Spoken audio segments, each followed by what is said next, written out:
ماہ ربیع الاول کا چاند دیکھ کر جو شخص سورہ کوثر اس طرح پڑھے گا پورا سال کروڑوں ملیں گے بے شک آزما لو۔ بسم اللہ الرحمن الرحیم۔ محترم ناظرین، ماہ ربیع الاول کا چاند نظر آتے ہی پڑھا جانے والا سورہ کوثر کا ایک خوبصورت عمل آج آپ کے ساتھ شیئر کرنے جا رہا ہوں۔ ربیع الاول وہ ببرکت مہینہ ہے جس کا تعلق ہمارے نبی کریم صلی اللہ علیہ وسلم کی مبارک سیرت، آپ کی رحمت، آپ کے اخلاق اور آپ کی محبت کی یاد سے جڑا ہے۔ یہ مہینہ ہمیں یاد دلاتا ہے کہ ہمیں اپنی زندگی کو نبی کریم صلی اللہ علیہ وسلم کی سنت، محبت، درود و سلام اور اچھے اخلاق سے سجانا چاہیے۔ جب ربیع الاول کا چاند آسمان پر نظر آتا ہے تو ایک مسلمان کے دل میں ایک خاص کیفیت پیدا ہوتی ہے۔ یہ صرف نئے مہینے کے آغاز کی علامت نہیں بلکہ ہمارے لیے اپنے اعمال پر غور کرنے، اللہ کی طرف رجوع کرنے اور نبی کریم صلی اللہ علیہ وسلم کی سیرت کو اپنی زندگی میں اپنانے کا ایک خوبصورت موقع ہے۔ اسی لیے ربیع الاول کا چاند دیکھ کر سب سے پہلے اللہ تعالیٰ کا شکر ادا کرنا چاہیے، نبی کریم صلی اللہ علیہ وسلم پر کثرت سے درود پڑھنا چاہیے۔ اپنے دل میں یہ عہد کریں کہ ہم اپنی زندگی سنت رسول کے مطابق گزاریں گے۔ تو محترم ناظرین، آج میں آپ کی خدمت میں سورہ کوثر کا ایک ایسا عمل لے کر حاضر ہوا ہوں جسے آپ ربیع الاول کے اس مبارک موقع پر اللہ تعالیٰ کی رضا، برکت اور اپنی جائز حاجات کے لیے پڑھ سکتے ہیں۔ لیکن ہمیشہ یہ بات دل میں رکھیں کہ عطا کرنے والی ذات صرف اللہ کی ہے۔ کوئی وظیفہ یا عمل خود سے کچھ عطا نہیں کرتا بلکہ ہم وظیفہ پڑھ کر اللہ سے دعا کرتے ہیں اور اللہ تعالیٰ اپنی حکمت اور مشیت کے مطابق عطا کرتا ہے۔ اگر آپ رزق کی کمی سے پریشان ہیں، مالی مشکلات نے آپ کو گھیر رکھا ہے، قرض کی فکر ہے، کاروبار میں رکاوٹ ہے، گھر میں پریشانی ہے یا دل میں کوئی جائز حاجت ہے، تو مایوس نہ ہو، اپنے رب کے سامنے بیٹھیں، عاجزی سے دعا کریں اور اپنے دل کا حال اسی کے سامنے بیان کریں، کیونکہ اللہ تعالیٰ ہر چیز پر قادر ہے۔ وہ ہمارے دلوں کی کیفیت جانتا ہے، ہماری خاموش دعاؤں کو سنتا ہے اور ہماری پریشانیوں کو دور کرتا ہے۔ ربیع الاول کا یہ مہینہ ہمیں خاص طور پر نبی کریم صلی اللہ علیہ وسلم کی مبارک زندگی سے سبق لینے کا موقع دیتا ہے۔ آپ صلی اللہ علیہ وسلم نے ہمیں اللہ پر توکل، صبر، شکر، رحم، سچائی اور اچھے اخلاق کا درس دیا۔ اسی لیے اس مہینے میں صرف اپنی حاجات ہی نہ مانگیں بلکہ اپنے اخلاق، اعمال اور اپنی زندگی کو بھی بہتر بنانے کی دعا کریں۔ جب ربیع الاول کا چاند نظر آئے اور آپ یہ عمل کرنے بیٹھیں تو چند لمحوں کے لیے دنیا کی پریشانیاں بھلا دیں، اپنے دل کو اللہ کی طرف متوجہ کریں، درود شریف پڑھیں اور پھر اپنے رب سے اپنی جائز حاجات مانگیں۔ رزق چاہتے ہیں تو حلال اور ببرکت رزق مانگیں، قرض سے نجات چاہتے ہیں تو اللہ سے آسانیاں مانگیں، گھر میں سکون چاہتے ہیں تو سکون مانگیں، اور گھر میں کوئی ایسی جائز خواہش ہے جو مدت سے آپ کے دل میں ہے تو اس کو بھی اللہ کے سامنے رکھ دیں۔ یاد رکھیں، انسان جب لوگوں کی محتاجی سے نکل کر اللہ کا محتاج بن جاتا ہے تو اس کے دل کو ایک عجیب سکون ملتا ہے۔ اسے معلوم ہو جاتا ہے کہ اصل خزانے اللہ کے پاس ہیں اور دنیا کی کوئی طاقت اللہ کے فیصلے کے بغیر اس کے لیے کچھ نہیں کر سکتی۔ ربیع الاول کا چاند ہمیں یہ یاد دلاتا ہے کہ ہماری سب سے بڑی خوش نصیبی یہ ہے کہ ہم نبی کریم صلی اللہ علیہ وسلم کی امت میں سے ہیں۔ اس نعمت کا شکر ہے اور ہم آپ صلی اللہ علیہ وسلم سے محبت کریں، آپ پر درود شریف بھیجیں، آپ کی سیرت پڑھیں، آپ کی سنت والی زندگی اختیار کرنی چاہیے۔ لہٰذا ربیع الاول کے اس مبارک آغاز پر اپنے دل کی دنیا بدلنے کی نیت کریں، اللہ سے اپنے گناہوں کی معافی مانگیں، اپنی کوتاہیوں پر ندامت ہو، درود و سلام کی کثرت کریں اور اپنی ہر جائز حاجت اپنے رب کے سامنے پیش کریں۔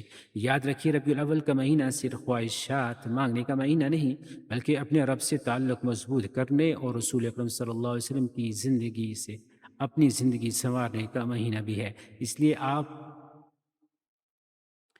لیے اگر آپ کے دل میں کوئی پریشانی ہے تو اسے اپنے رب کے حوالے کرتے ہیں، اگر کوئی حاجت ہے تو اللہ سے مانگیں، کوئی خواب ہے تو اس کے لیے دعا کریں، اور اگر زندگی میں کوئی ایسا مسئلہ ہے جس کا راستہ آپ کو نظر نہیں آتا تو آپ اللہ سے کہیں، یا اللہ میرے لیے وہ راستہ کھول دے جہاں سے میرے گمان میں بھی نہ ہو۔ ربیع الاول کا یہ چاند ہمیں ایک نئے آغاز کا موقع دے رہا ہے۔ آئیے اس آغاز کو غفلت میں ضائع نہ کریں، اللہ کے سامنے جھکیں، نبی کریم صلی اللہ علیہ وسلم پر درود بھیجیں اور سورہ کوثر کے اس عمل کو پوری توجہ اور اخلاص کے ساتھ پڑھیں۔ اور یہ سب سے بڑھ کر یہ یقین رکھیں کہ ہماری امید کسی وظیفے سے نہیں بلکہ رب العالمین سے ہے۔ ہم عمل بھی اسی لیے کرتے ہیں کہ دعا بھی اسی لیے مانگتے ہیں، عطا بھی، امید بھی اسی رحمت سے کرتے ہیں۔ آپ دنیا کے کسی بھی کونے سے تعلق رکھتے ہیں، چاہے آپ پاکستان میں رہتے ہیں، انڈیا میں، بنگلہ دیش، نیپال، عمان، جاپان میں، مسقط میں، یا دنیا کے کسی بھی ملک میں ہیں، جب آپ کے ملک میں ماہ ربیع الاول کا چاند نظر آ جائے تو اس مبارک موقع کو غفلت میں نہ گزاریں۔ ربیع الاول کا چاند صرف ایک نئے اسلامی مہینے کی ابتدا نہیں، بلکہ یہ ہمیں نبی کریم صلی اللہ علیہ وسلم کی مبارک سیرت، آپ کی محبت، آپ کے اخلاق اور آپ کی سنت کی طرف متوجہ ہونے کا ایک خوبصورت موقع بھی دیتا ہے۔ اس لیے جب یہ چاند نظر آئے تو اپنے معمولات میں سے کچھ وقت اللہ کی عبادت، ذکر اور درود و سلام کے لیے ضرور نکالیں۔ نہ جگہ کی کوئی پابندی ہے اور نہ ہی یہ ضروری ہے کہ آپ کسی مقام پر ہی ہوں۔ اگر آپ دکان پر ہیں تو کچھ وقت نکال کر پڑھ سکتے ہیں، دفتر میں ہے تو وہاں پڑھ سکتے ہیں، گھر میں ہے تو مصلی پر بیٹھ کر پڑھ سکتے ہیں، سفر میں ہے جہاں ممکن ہو پڑھ سکتے ہیں۔ اصل چیز جگہ نہیں بلکہ دل کی توجہ، اخلاص اور اللہ تعالیٰ پر بھروسہ ہے۔ اور ربیع الاول کے اس مہینے میں خاص طور پر درود و سلام کی کثرت کریں، نبی کریم صلی اللہ علیہ وسلم کی سیرت کو یاد رکھیں اور یہ نیت کریں کہ ہم اپنی زندگی میں آپ صلی اللہ علیہ وسلم کی سنت اور آپ کے خوبصورت اخلاق کو اپنانے کی کوشش کریں گے۔ آج آپ اپنے رب سے بھی جو جائز حاجات مانگنا چاہتے ہیں مانگ سکتے ہیں۔ رزق کی تنگی ہے تو حلال رزق کی دعا کریں، قرض ہے تو آسانی مانگیں، کاروبار میں پریشانی ہے تو اللہ سے برکت مانگیں، اولاد کے لیے فکر ہے تو نیک صالح اولاد کی دعا کریں، گھر میں بھی سکونی ہے تو اللہ سے سکون مانگے، اپنی ہر جائز حاجت اپنے رب کے سامنے رکھیں۔ تو آئیے ناظرین اب جان لیتے ہیں کہ یہ وظیفہ آپ نے کس طرح پڑھنا ہے اور کن کن باتوں کا خیال رکھنا ہے۔ اب آتے ہیں اصل عمل کی طرف۔ ربیع الاول کا چاند نظر آنے سے پہلے اور بعد میں آپ کے پاس وقت ہے، جب بھی آپ کا وقت ملے باوضو ہو کر مصلی پر بیٹھ جائیں، اور اگر کسی وجہ سے بیٹھنا ممکن نہ ہو تو چلتے پھرتے بھی پڑھ سکتے ہیں۔ سب سے پہلے اللہ کے حبیب حضرت محمد صلی اللہ علیہ وسلم پر 3 مرتبہ درود شریف پڑھنا ہے۔ آپ کوئی سا بھی درود پڑھ سکتے ہیں، مصنون مختصر درود پڑھنا چاہیں تو صلی اللہ علیہ وسلم پڑھ سکتے ہیں یا صلی اللہ علی محمد پڑھ لیں، اور اگر ممکن ہو تو نماز والا درود ابراہیمی پڑھ لیں۔ ایک مرتبہ ثواب کی نیت سے میرے ساتھ بھی درود ابراہیمی پڑھ لیں۔ اللہم صلی علی محمد وعلی آل محمد كما صليت على إبراهيم وعلى آل إبراهيم إنك حميد مجيد. اللهم بارك على محمد وعلى آل محمد كما باركت على إبراهيم وعلى آل إبراهيم إنك حميد مجيد. 3 بار درود پاک پڑھنے کے بعد آپ نے اپنے خاص مقصد کی نیت کرنی ہے، کیونکہ ہر انسان کی آزمائش الگ ہے اور ہر شخص کی ضرورت الگ ہے۔ کوئی رزق کے لیے پریشان ہے، کوئی قرض کی وجہ سے پریشان ہے، کوئی کاروبار کی وجہ سے پریشان ہے، کوئی اپنی اولاد کو مستقبل کے لیے دعا کر رہا ہے، کوئی گھر کے سکون کے لیے اللہ کو پکار رہا ہے، کوئی ایسی پریشانی دل پر لے بیٹھا ہے جس کا ذکر وہ کسی انسان سے نہیں کر سکتا۔ اگر آپ بھی کسی ایسی ہی پریشانی میں ہیں تو ایک بات اپنے دل میں بٹھا لیں کہ آپ کا رب آپ کے حال سے بے خبر نہیں۔ اب یہ نہ سوچیں کہ یہ کام کیسے ہوگا، راستہ کہاں سے نکلے گا، حالات کیسے بدلیں گے، یہ سب اللہ کے اختیار میں ہے۔ آپ کا کام ہے دعا کرنا، جائز کوشش کرنا اور اپنے رب پر بھروسہ رکھنا ہے۔ اپنی حاجت دل میں رکھیں اور اللہ سے عاجزی کے ساتھ مانگیں۔ یقین رکھیں کہ اللہ تعالیٰ کے لیے کوئی کام مشکل نہیں ہے، وہ چاہے تو مشکل کو آسان کر دے، بند راستے کھول دے اور پریشانی کے بعد سکون عطا کر دے۔ اب اپنے خاص مقصد کو دل میں رکھتے ہوئے ایک مرتبہ اعوذ باللہ من الشیطان الرجیم بسم اللہ الرحمن الرحیم پڑھ کر اس وظیفے کا باقاعدہ آغاز کرنا ہے۔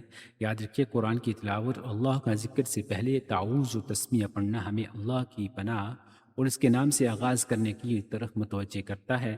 اس لیے عمل کو جلدی جلدی نہیں پڑھنا بلکہ توجہ اور ادب کے ساتھ پڑھنا ہے۔ جب آپ اپنی نیت کر لیں، درود پاک پڑھ لیں، تعوذ و تسمیہ بھی پڑھ لیں تو چند لمحوں کے لیے اپنی تمام پریشانیاں ایک طرف رکھ دیں۔ اپنے دل کو دنیا کی الجھنوں سے نکال کر اللہ کی طرف متوجہ کریں۔ یوں محسوس کریں کہ آپ اپنے رب کے سامنے بیٹھے ہیں، آپ کی زبان پر اللہ کا ذکر ہے، دل میں اپنی حاجت ہے اور آنکھوں میں امید ہے۔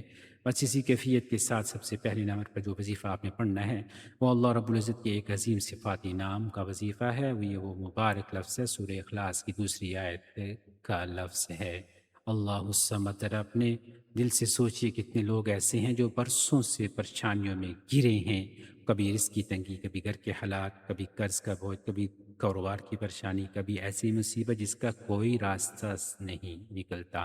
انسان تھک جاتا ہے، لوگوں سے امید لگائے لگائے تھک جاتا ہے، دروازے کھٹکھٹاتے کھٹکھٹاتے تھک جاتا ہے، لیکن ایک دروازہ ایسا ہے جو کبھی بند نہیں ہوتا اور وہ ہے اللہ رب العالمین کی رحمت کا دروازہ۔ جب بھی آپ پریشان ہوں، جب بھی دل کا بوجھ ہو، جب بھی ان آنکھوں میں آنسو ہوں اور سمجھ نہ آئے تو کس سے اپنا دکھ بیان کریں تو اپنے رب کے سامنے بیٹھ جائیں اور اپنی زبان سے کم اور اپنے دل سے زیادہ باتیں کریں۔ دوسرے نمبر پر آپ 29 بار سورہ کوثر پڑھ لیں، اور اب تیسرے نمبر پر جو وظیفہ آپ نے پڑھنا ہے وہ اللہ تعالیٰ کے دو مبارکت ناموں کا وظیفہ ہے۔ ایک نام یا کریم اور دوسرا یا اللہ۔ یا کریم کا مطلب ہے اے بہت کرم کرنے والے، اور یا اللہ کا مطلب ہے اے میرے اللہ میرے معبود۔ اب ذرا تصور کیجئے ایک محتاج بندہ اپنے کریم کو پکار رہا ہو، رب جو اپنے بندوں کی بے حد رحم کرنے والا ہو، وہ رب جس کے خزانے میں کبھی ختم نہیں ہونے والے، وہ رب جس کے سامنے بندہ اپنی کمزوری، اپنی پریشانی، اپنی حاجات لے کر بیٹھتا ہے۔ آپ نے یہ رب کریم کو کیسے اور کتنی بار پڑھنا ہے، توجہ سے سنیے۔ یا کریمو، یا کریمو، یا کریمو، 3 بار۔ اس طرح آپ ہاتھوں کی انگلیوں پر یہ تسبیح کے دانوں پر پڑھ لیں۔ آپ نے صرف 11 بار پڑھنا ہے، لیکن الفاظ کو پڑھتے ہوئے اپنے دل کو اس ساتھ توجہ کے ساتھ زبان نہ پڑھے بلکہ دل بھی پکارے۔ کبھی کبھی انسان کو اپنی زندگی بدلنے کے لیے بہت بڑے الفاظ نہیں بلکہ اپنے رب کے سامنے جھکنے والا ایک سچا دل چاہیے ہوتا ہے۔